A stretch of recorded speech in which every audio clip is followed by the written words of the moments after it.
Muito bem. Você já colocou o seu celular no modo avião? Para a gente voar agora? Né? Faça isso, para que você não seja interrompido durante a mensagem e você possa ficar realmente ligado no Senhor e naquilo que o Senhor quer dizer, quer compartilhar com você. Abra sua Bíblia. Eu acho que nós temos até ali na tela. Não temos, Maico? A mensagem. Mateus capítulo 15, verso 18. Temos ali na tela, você pode ler com a gente? Tá? E eu lhe digo que você é Pedro, e sobre esta pedra edificarei a minha igreja, e as portas do Hades não poderão vencê-la. Tá? Eu edificarei a minha igreja, foi o que o Senhor Jesus disse aos seus discípulos, e é isso o que ele está procurando fazer até hoje, né? O Senhor Jesus ainda está empenhado em edificar a sua igreja. Na semana passada, nós compartilhamos com os irmãos alguns itens do dia do compromisso e procuramos, assim, detalhar um pouco mais aquilo que apresentamos no mês de abril, no final do mês de abril. E hoje queremos caminhar um pouco mais nessa direção até domingo que vem, quando vamos estudar com vocês um pouco sobre o nosso compromisso de membresia, compromisso que firmamos naquele dia e que precisamos renovar constantemente diante de Deus, diante do Senhor. Então, no domingo passado, só passando aqui rápido para chegar até o slide que vamos utilizar, nós falamos sobre a igreja que queremos ser e falamos que queremos ser uma igreja comprometida com a palavra de Deus e a oração. Você pode ler ali comigo, todos juntos nessa tela? Queremos ser uma igreja comprometida com a palavra de Deus e a oração. Tá? Vamos caminhar aqui um pouquinho. Queremos ser, vamos lá juntos? Queremos ser uma igreja que viva em comunhão. Também temos vários textos bíblicos que embasam essa afirmação. Terceiro, queremos ser uma igreja... Amém? Amém. Temos vários outros textos também. Item 4, queremos ser... Muito bem. Em quinto lugar, queremos ser... Compartilhe o amor de Deus ao mundo, né? Esse mundo que precisa tanto de Deus, precisa tanto da graça do Senhor nosso Deus. Resumindo, queremos ser uma igreja profunda na palavra de Deus e nos relacionamentos, uma igreja focada em Jesus, no seu exemplo, no seu evangelho e no seu estilo de vida. Queremos ser uma igreja relevante para a nossa geração. Amém, gente? Muito bem. E agora queremos caminhar falando sobre aquilo que cremos e que fala um pouquinho do nosso jeito de ser, da nossa visão de igreja, daquilo que nós entendemos como sendo princípios e valores de uma igreja bíblica, de uma igreja ajustada aos princípios do Novo Testamento. Tá?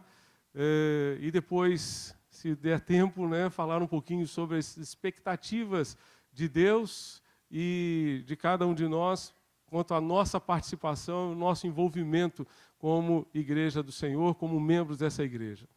Primeiramente, a Bíblia, a palavra de Deus, é o nosso maior tesouro. Amém, gente? A Bíblia, a palavra de Deus, é o nosso maior tesouro. O maior tesouro de uma igreja deve ser a palavra de Deus.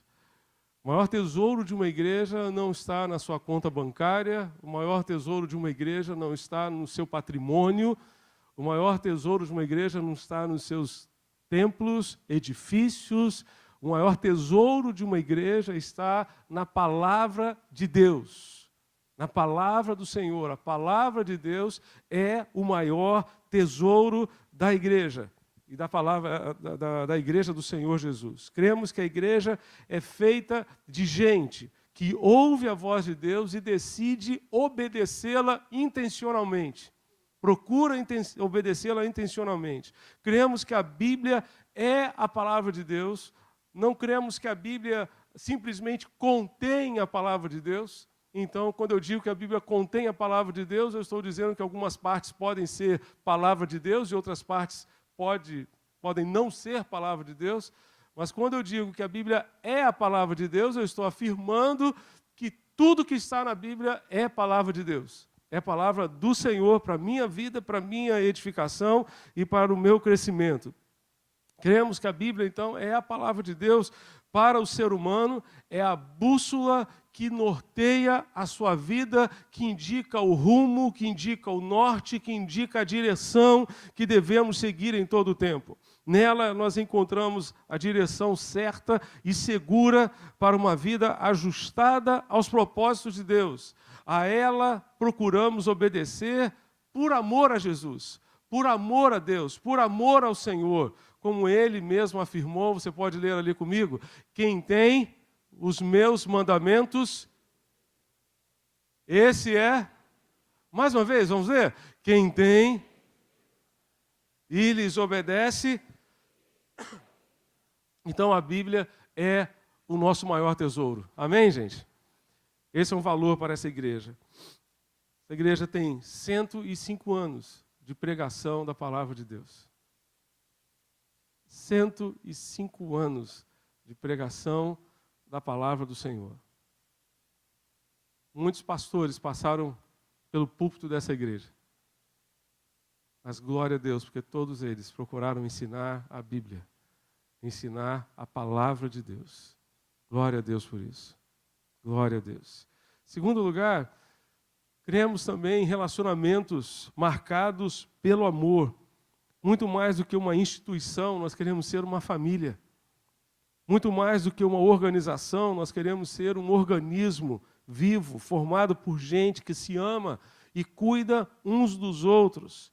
Cremos na importância do trabalho da liderança pastoral da igreja, mas cremos também no trabalho pastoral da própria igreja, quando cada um está empenhado em cuidar do seu irmão, está empenhado em cuidar do outro.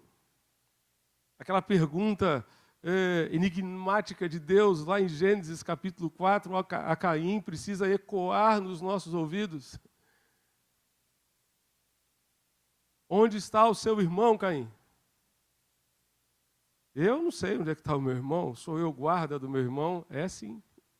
Sou eu responsável pelo meu irmão? É sim. Nós somos responsáveis. Onde está o seu irmão?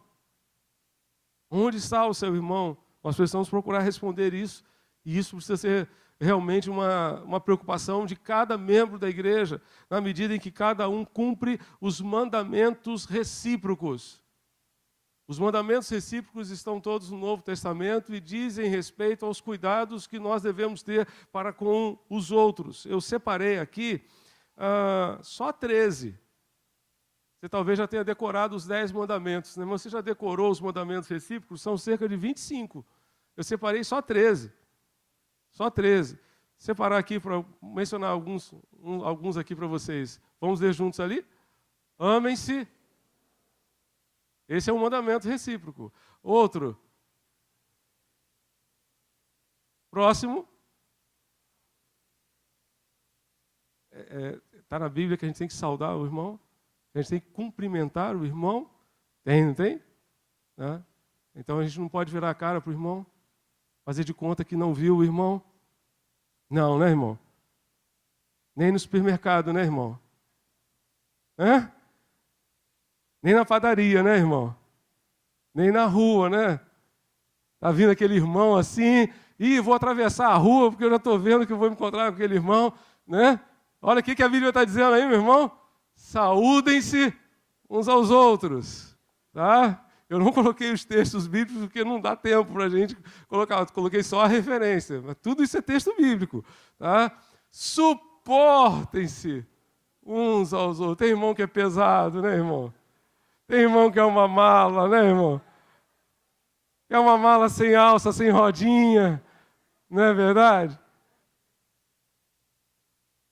Cheia de pedra, de papelão no dia de chuva, né? Isso é uma mala. Mas suportar uns aos outros, irmãos, é bênção que Deus nos dá, né? Suportar o seu irmão, ajudar o irmão, servir de suporte ao seu irmão na hora que ele mais precisa. Olha só o quinto mandamento, pode ler ali para mim? Quando o seu irmão consegue algo que você não conseguiu ainda, como é que você fica? Como é que você fica? Feliz, não é verdade? Ou fica com inveja?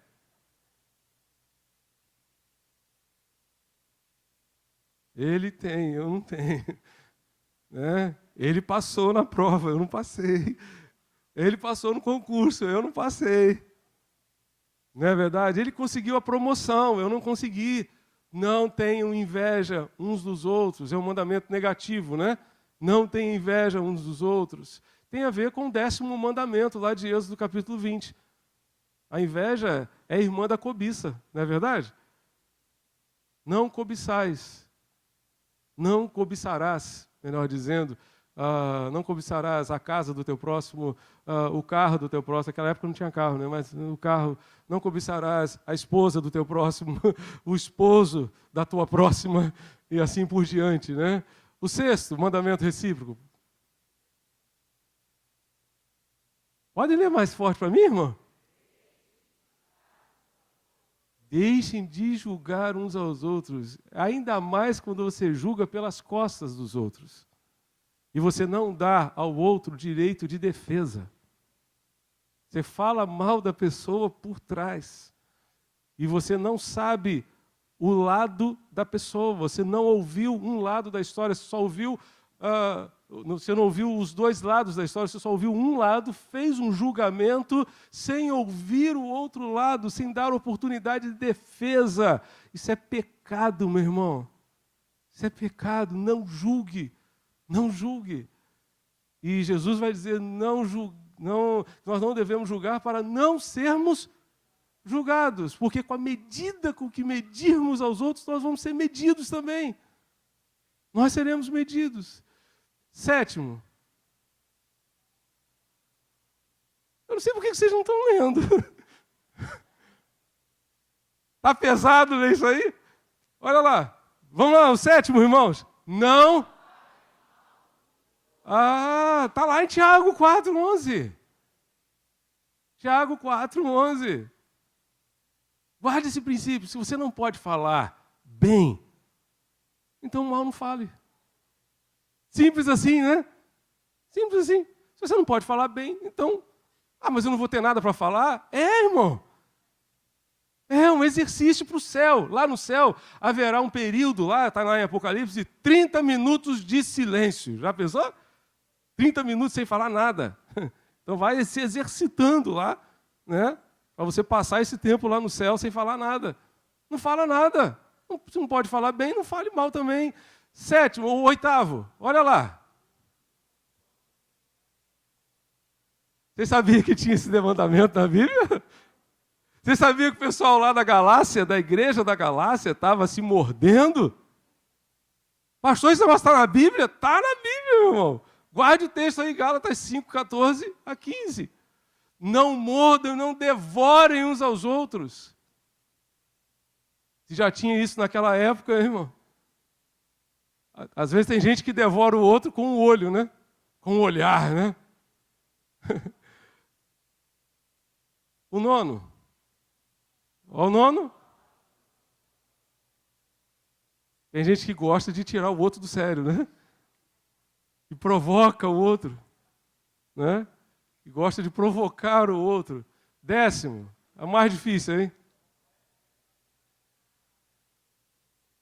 Esse verso está querendo dizer, esse mandamento está querendo dizer o seguinte, quando você errar com seu irmão, diga a ele que você errou, confesse, peça perdão. Peça perdão. E perdoe também quando você tiver que liberar o perdão.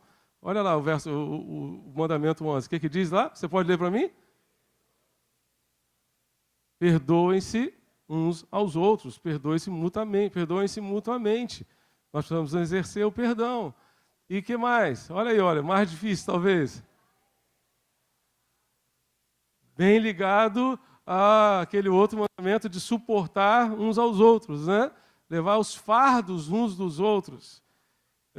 Gálatas 6, versos 1 e 2, dizem mais ou menos assim: meus amados irmãos, se algum de vocês for surpreendido em algum delito, e o delito ali é uma falha, uma situação assim muito grave, não é uma coisa simples, não, é uma coisa bem grave mesmo.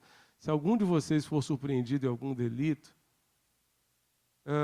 corrijam a essa pessoa com mansidão e olhem por vocês mesmos para que não venham cair no mesmo erro. Né? Quando você for ajudar o seu irmão, nunca se esqueça que você está no mesmo barco do seu irmão. E você está sujeito a errar tanto quanto ele. Então não se coloque numa posição de juiz, mas sim de alguém que está ao lado para ajudar. Alguém que está ao lado para ajudar. E aí no verso 2, Paulo vai dizer: levem as cargas uns dos outros. Gálatas 6, verso 2. Tá?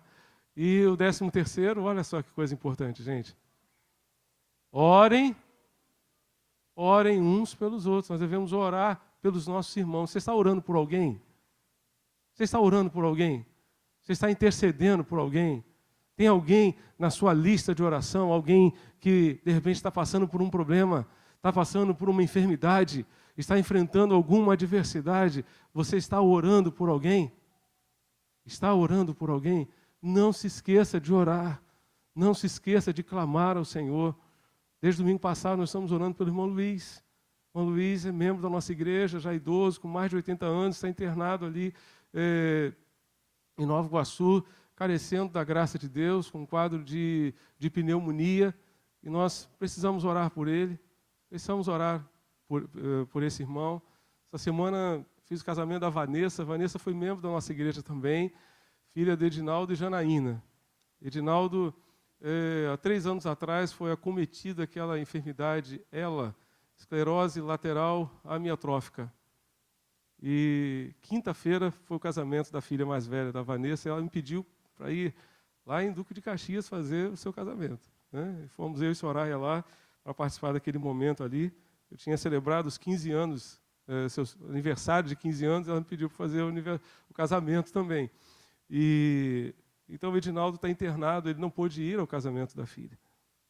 Né? Então vamos lembrar de orar pelo Edinaldo, para que Deus realmente o alcance com a graça do Senhor. Tá?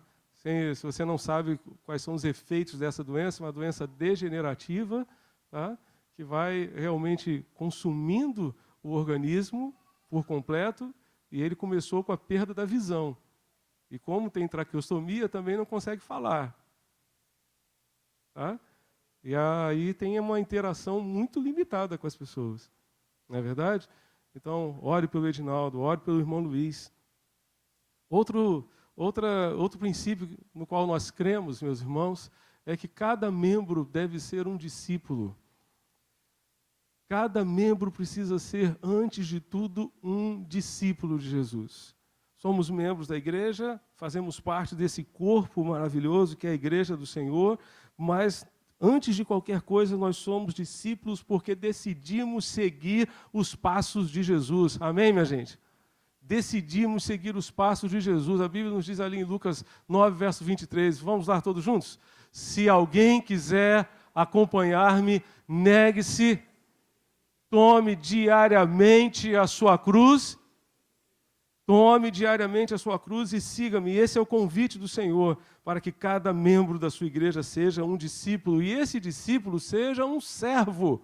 Cada discípulo seja um servo. Cremos que a espiritualidade que não conduz à missão é inútil. É inútil. Nossa missão é servir a Deus, servir aos seus propósitos, servir às pessoas. Nossas ferramentas de serviço são a bacia e a toalha, as mesmas usadas por Jesus para lavar os pés dos seus discípulos, dos seus apóstolos. Cremos que a família é uma ideia de Deus. Cremos que a família foi planejada e criada por Deus para ser formada de acordo com os propósitos de Deus. Por essa razão, o homem deixará o pai e a mãe e se unirá à sua mulher e eles se tornarão uma só carne. Gente, esse verso aqui dá pano para manga. Dá pano para manga. Porque cremos na família formada pelo homem e pela mulher. Amém, gente? A família idealizada por Deus é a família formada por um homem e por uma mulher. E para formação dessa família, o homem precisa deixar pai e mãe, para depois se unir à sua mulher. Né? Hoje, na realidade da sociedade que nós vivemos, as pessoas estão se unindo antes de deixar a casa do pai. Aí é o sexo no casamento, é o sexo no namoro, é o sexo no noivado. E todas as vezes que a gente queima etapas, a gente cria problemas para a gente. Todas as vezes. Na formação da família e na nossa vida, a gente queima uma etapa, a gente cria problemas para a gente.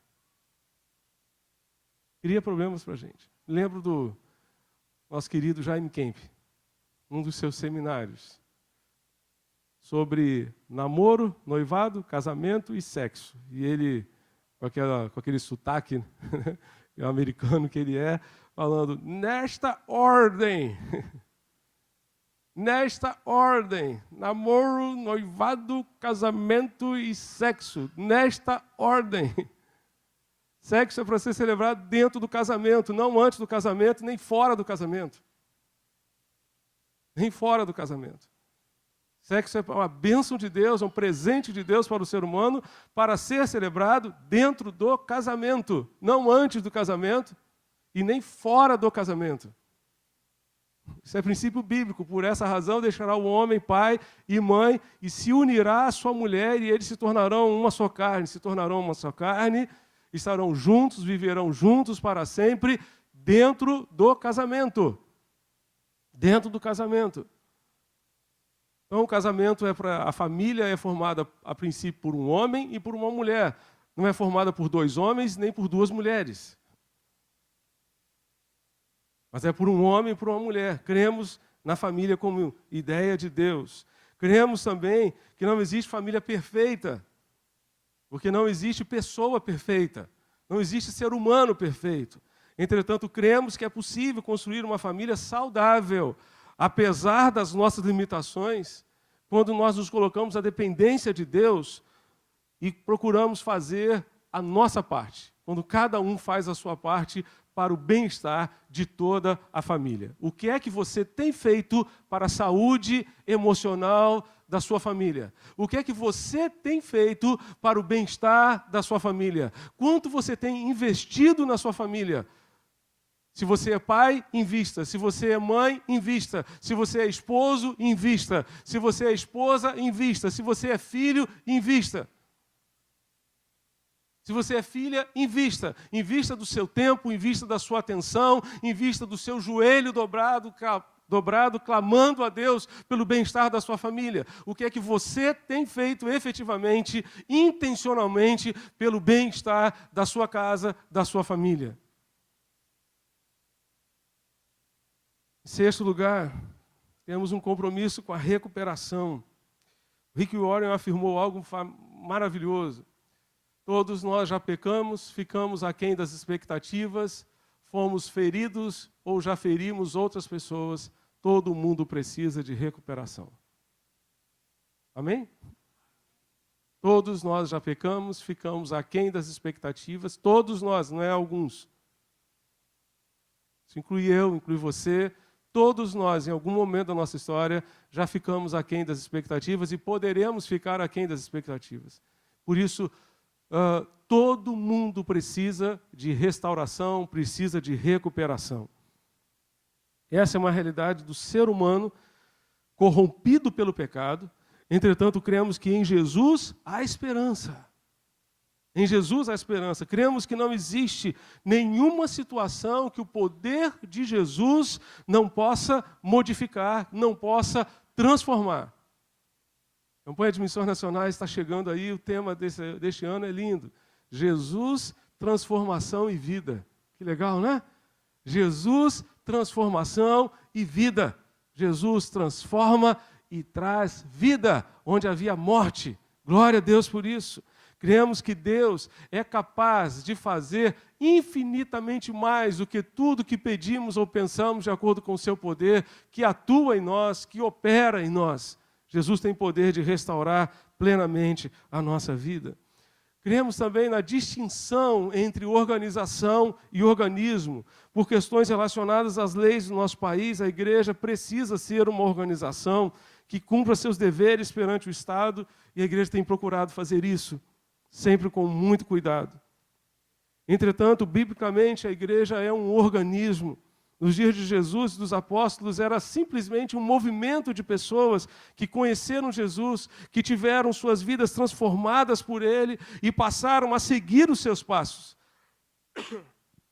De acordo com o Novo Testamento, a igreja é feita de gente, feita de pessoas que decidiram seguir voluntariamente os passos de Jesus. O organismo pode existir sem a organização. O organismo pode existir sem a organização. Entretanto, a organização não pode existir sem o organismo. E numa comunidade cristã, a organização serve para quê, irmãos? Faz o quê? Serve ao organismo. É meio e não fim. E não fim. A estrutura da igreja, a estrutura jurídica, administrativa da igreja, ela existe para servir ao organismo, que são as pessoas. Que são as pessoas. Ela é o meio e não a finalidade. A finalidade da igreja é adorar a Deus, é servir a Deus, é servir as pessoas, é compartilhar o amor de Deus com as pessoas, é ensinar a palavra de Deus. Isso é a finalidade da igreja. Isso tem a ver com a finalidade, com a razão de ser de uma igreja. Cremos também, queridos, que Jesus é a nossa celebridade. Amém, gente? Amém, gente? Jesus é a nossa celebridade. Ele é a pessoa mais importante no nosso meio. Amém, irmãos? Ele é a essência da nossa adoração. Ele é a essência, o motivo da nossa vida, da nossa adoração, do nosso serviço. Ele é a nossa esperança, nosso Salvador, nosso Senhor e o nosso Mestre. Não há nenhum outro que mereça o nosso louvor, só Jesus.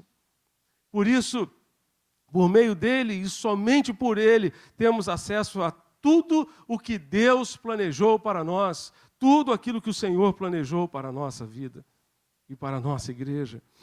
Cremos também que precisamos alcançar o mundo a partir de Madureira. Precisamos alcançar o mundo a partir de Madureira. Fomos comissionados para compartilhar e repartir o amor de Deus ao mundo todo. O nosso campo é o mundo. A missão de Deus é a nossa missão. A igreja existe porque existe missão e não o contrário. Decidimos simplesmente que nós queremos nos unir a Deus naquilo que Deus está fazendo e clamamos a Deus constantemente: Deus, não nos deixe de fora daquilo que Tu estás fazendo no mundo. Nós queremos participar, nós queremos nos envolver com aquilo que Tu estás fazendo. O que é que Deus está fazendo no mundo? Deus está salvando vidas, Deus está restaurando vidas, Deus está restaurando lares, Deus está restaurando famílias. Deus está fazendo a sua obra. E nós não queremos ficar alheios, não queremos ficar de fora daquilo que Deus está fazendo. Queremos participar e nos envolver na construção de um mundo melhor com Jesus. Em 10º lugar, nosso alvo é a glória de Deus. Amém, gente? Vamos repetir todos juntos? Nosso alvo, mais uma vez, cremos que vivemos para a glória de Deus. Pelo menos deveríamos viver para a glória de Deus. No contexto da sociedade corrompida pelo pecado, nós desejamos ser um sinal do reino de Deus para este mundo. Um sinal de Deus para este mundo. Um sinal do reino de Deus. E nós seremos um sinal do reino de Deus na medida em que Deus conseguir reinar em nós. Na medida em que Deus conseguir exercer a sua autoridade sobre nós. Conseguir exercer o seu reinado na nossa vida, na nossa família, na nossa casa. Em nossas decisões, nós queremos nos basear naquilo que honra Jesus, naquilo que glorifica Jesus, naquilo que exalta o reino de Deus, nos seus valores, na sua santidade, naquilo que combina com Jesus. Queria convidar você para ler comigo esse texto maravilhoso, que é um hino de louvor a Deus, que Paulo inseriu na sua carta aos Romanos, no capítulo 11. Vamos ler todos juntos? Ó, profundidade da riqueza, da sabedoria, do conhecimento de Deus! Quão insondáveis são os seus juízos e inescrutáveis os seus caminhos. Quem conheceu a mente do Senhor? Ou quem foi o seu conselheiro? Quem primeiro lhe deu para que ele o recompense? Pois dele, por ele e para ele são todas as coisas. A ele seja a glória para sempre. Amém. Amém, minha gente? Amém. Eu queria terminar a nossa reflexão nessa manhã compartilhando com vocês algumas expectativas para o membro da igreja. Ou seja, temos esses valores, temos essa visão de igreja. Onde é que você entra nisso tudo? De que forma você participa disso tudo? Eu queria convidar você para ficar de pé neste instante para a gente ler cada um desses itens que estão aqui e que certamente são aquilo que eu e você precisamos fazer para que esses valores, de fato, tenham lugar na nossa vida, tenham lugar na vida da nossa igreja. Nós desejamos e oramos para que você, vamos ler juntos? Como discípulo de Cristo, então seja batizado por imersão e continuamente viva. Estamos em missão, amém, irmãos? Amém. Segundo, vamos ler? Assuma este compromisso com outros membros da igreja na missão de viver mutuamente em comunidade cristã, ao orar, servi-los, promover a união e aceitar a orientação da sua liderança. 3, seja de fato um discípulo de Cristo pelas palavras e modo de vida, colocando tudo debaixo do seu reinado. Você vai colocar a sua agenda, o seu orçamento, a sua família, os seus relacionamentos, o seu casamento, o seu noivado, o seu namoro, vai colocar tudo debaixo do reinado de Jesus. Amém, irmãos? 4, pratique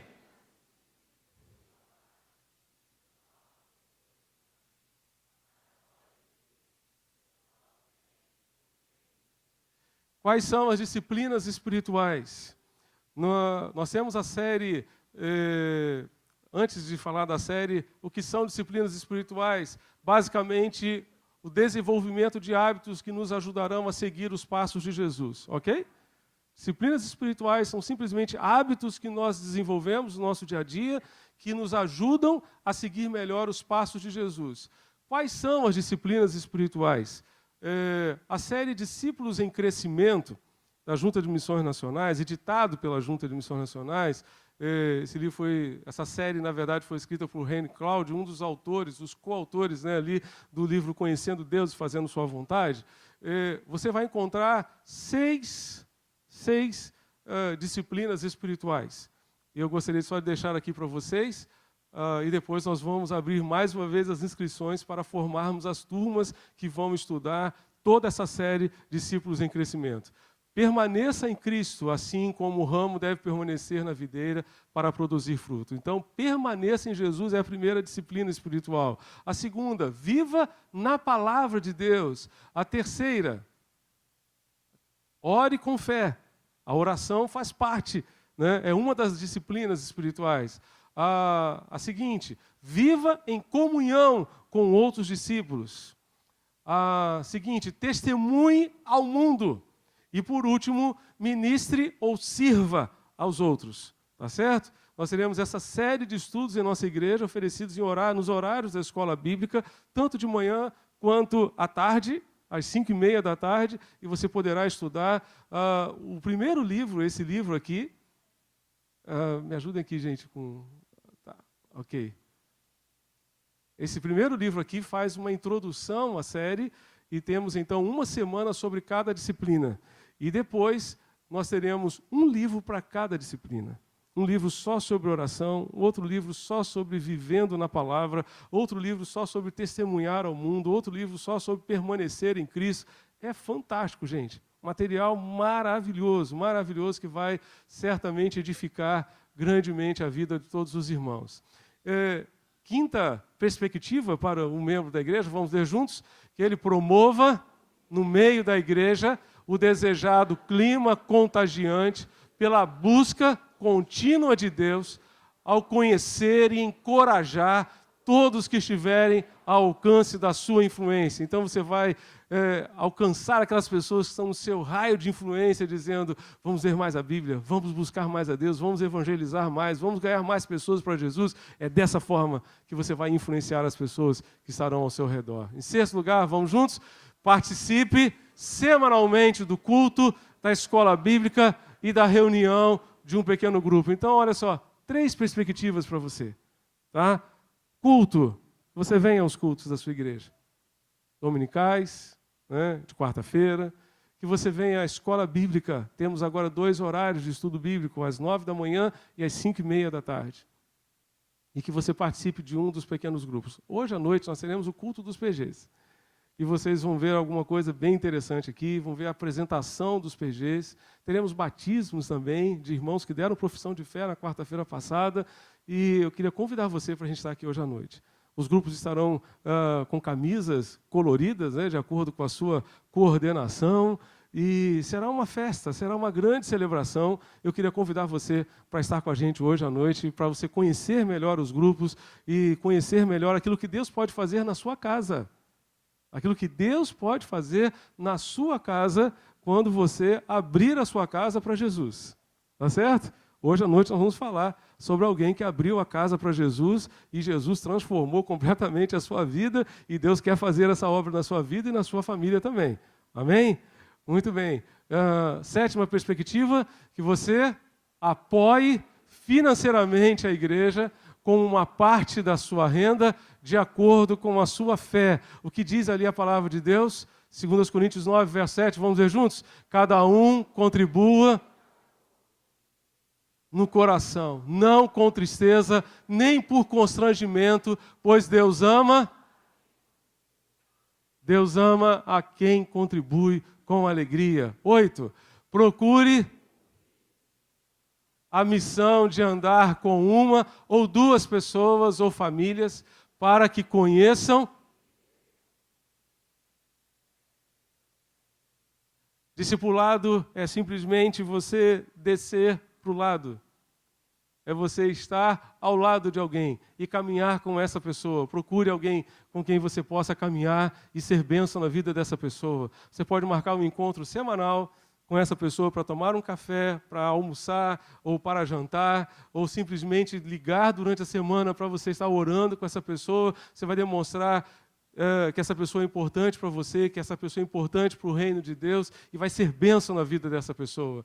9, vamos lá? Sirva a Deus com seus dons, talentos e altruísmo, pelo menos em um ministério da igreja, para a edificação de outros e cumprimento da sua missão. Desejamos que você não seja um mero espectador daquilo que está acontecendo, mas que você se envolva em pelo menos um ministério da igreja, que você sirva a Deus em pelo menos um ministério do Senhor. E por último, cultive para os desamparados e necessitados, primeiramente em nosso meio, bem como em nossa cidade, ao estender a sua compaixão e ajuda a eles a orar pela paz na terra. Então, que você realmente tenha um coração compadecido pelas pessoas que estão ao seu redor e que certamente precisam muito da graça de Deus. Você pode fechar seus olhos para a gente orar?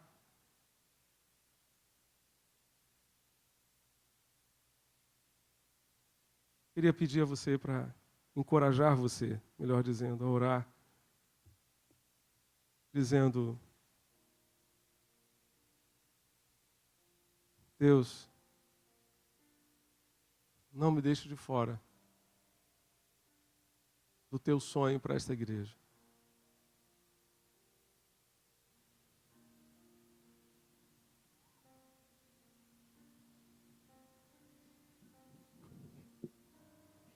Essa igreja é tua. Essa igreja não é do pastor, da família do pastor, ou de uma família da igreja. Essa igreja não tem dono. Não tem um dono que não seja o Senhor Jesus. Ele disse, eu edificarei a minha igreja. Então a igreja é dele. Em todos os sentidos, essa igreja é de Jesus. E se fosse de algum homem, ela já tinha deixado de existir há muito tempo. Ela é de Jesus. Ela pertence a Jesus.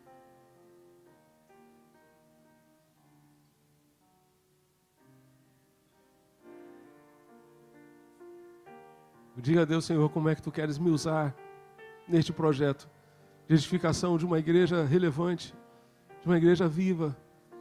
Eu não quero simplesmente, Pai, ficar vendo as coisas acontecerem. Eu quero me envolver. Eu quero fazer aquilo que Tu queres que eu faça. Usa a minha vida, Deus. Usa a minha vida como instrumento para a transformação desta realidade.